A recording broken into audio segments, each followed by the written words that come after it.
Hello, BookTube. I'm back with another top 10 list. I've already done a top 10 Clifford Simmack novels and a top 10 short story writers.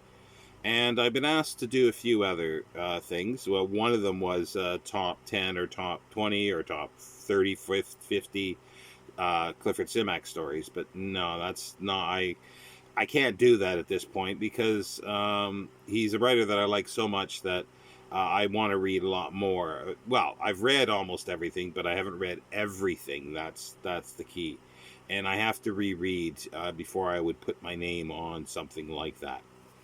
But I've also been asked for science fiction short story writers.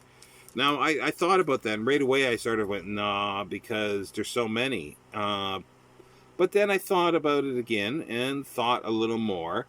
And I decided, yes, I'll do it. And that's what this video is.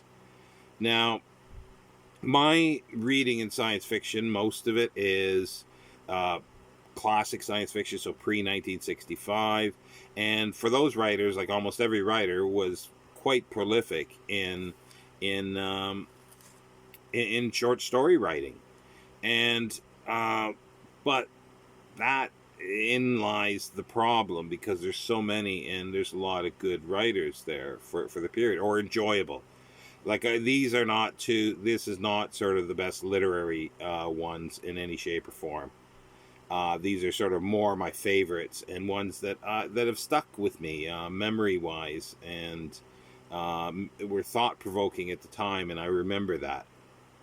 If I don't quite remember the stories, if you get what my meaning. But I decided to split it into two. There are five definite writers that would be on any list, and sorry, for a moment I thought it stopped recording. So there's five that are definitely would be in my top list regardless, and they'll always be.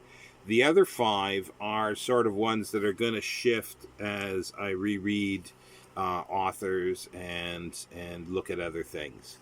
But the top five are the five, and not really in like any order at all. But we will start at 10. And 10 would be Harlan Ellison, a writer that he's just not too long ago passed away, and he's written a lot of short stories. He never really liked the term science fiction, so he preferred speculative fiction. So, and some of his stories do sort of go outside of your normal width and breadth of definition of science fiction at times. But I remember everything that I've read were thought provoking, and that's the big thing in here. It's either thought provoking or just really, really well written and enjoyable. And that's part of the list. So, and then we also have like again with this is I prefer his short stories than to his novels. Let's put it that way. And that's going to be a bit of a theme through here. Robert Heinlein, definitely that's part of it. It period, because I like his short story writing, but I do not really care for his novels. And I remember reading. I've read most of his stuff. I wouldn't say I've read every short story and possibly not every novel, but the short stories I've read, I've really enjoyed, and the ones that sort of that sort of pop out that I always think of when I hear his name are the Green Hills of Earth and The Roads Must Roll. Those two are ones that sort of just jump out from memory that I really, really like. And then we go to a pseudonym, Louis Paget, which was actually Henry Kutner and his wife C.L. Moore. Now, they wrote together, and they wrote quite a few things. And I thoroughly enjoyed them. There's one that sort of stands out that I remember. It's they call it the Gallagher stories. Gallagher stories. Robots Have No Tails is, I think, the collected book title. And it's about a sort of inventor and a weird robot. The inventor is sort of an alcoholic and forgets what he invents. I just remember thoroughly enjoying these stories, and would love to revisit them and others. So that's and then there's two more for the five. Philip Jose Farmer, best probably known for his Day World series and River World. I really like him as a writer. His short story, like he's got an amazing imagination and warped imagination at times. All you have to do is read JC on the Dude Ranch to see what I mean. I'm not sure what he was smoking that day, but yeah, it's his width and breadth of imagination and the way in where he takes stories that I thoroughly had enjoyed. As I say, I've read quite a bit of his stuff. Definitely, again, not everything. Sometimes it's hard to read everything from a writer because some things have not been reprinted at times. And then the last of this sort of shifting one is Alfred Bester.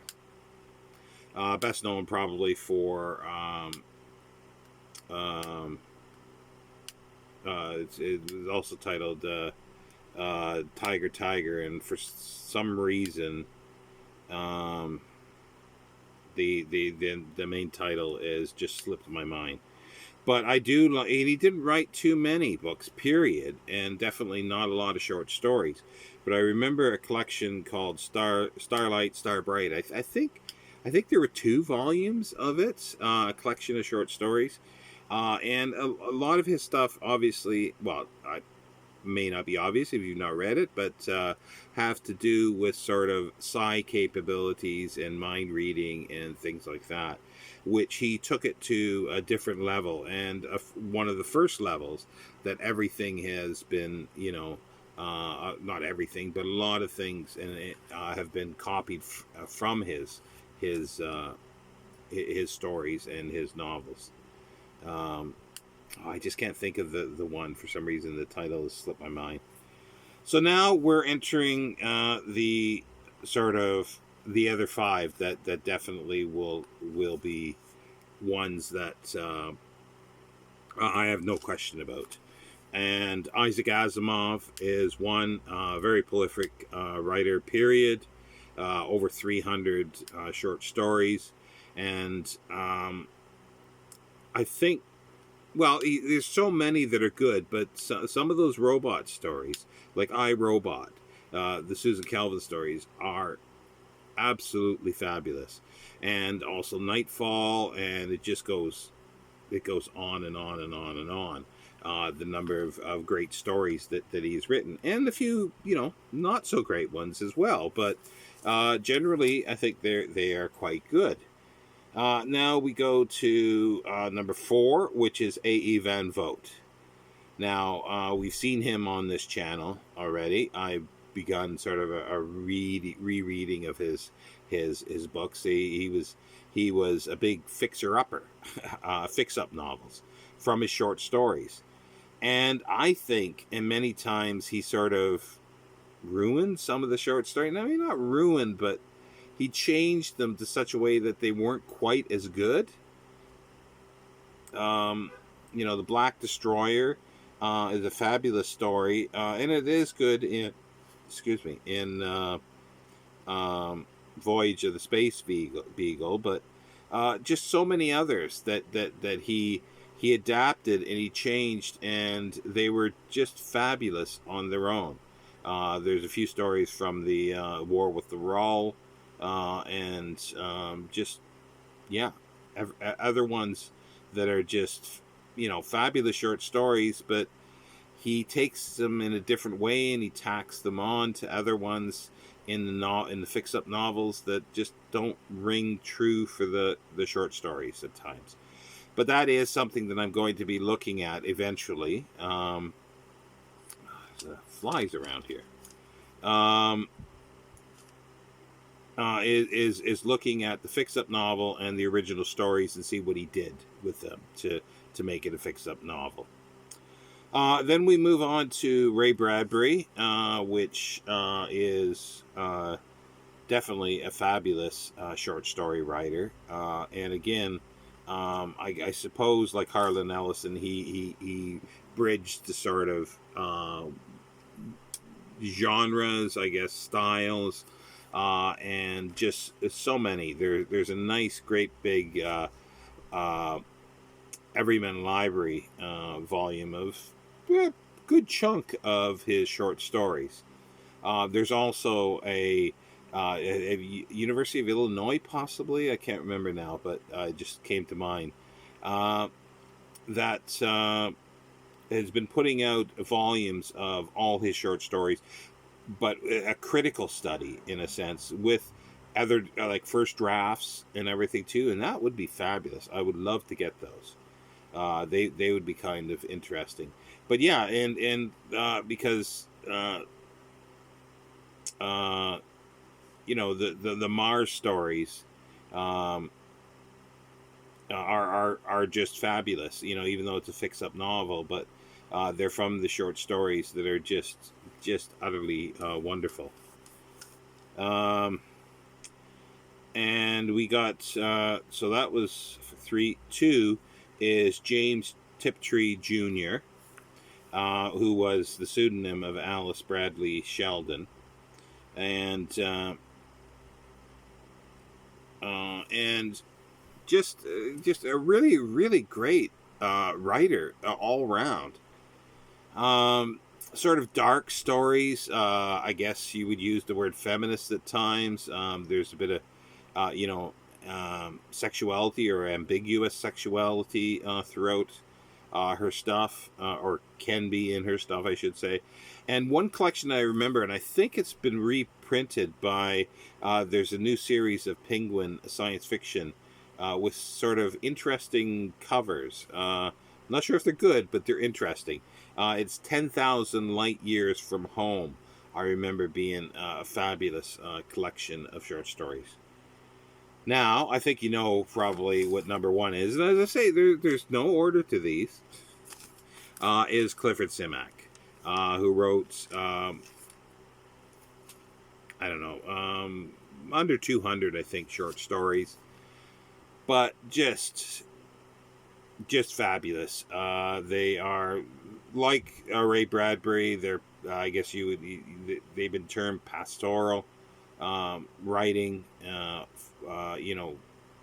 About the country, about living with the land, and little less emphasis on scientific invention, not invention so much, but the science, than on people and relationships, or sociological or philosophical or even religious aspects. And that's throughout most of his stories. So there goes. That's my 10 science fiction short story writers. Do you have any that are not on the list, or do you agree with any of these that are they in your top 10 as well? As I say, I'm not doing a honors one because it would just go too long. I could just rattle off, dozens of other writers that I like. But nah, I'm not going to do that. But yeah, so there you go. So 10 top science fiction authors, short story authors. Take care, BookTube.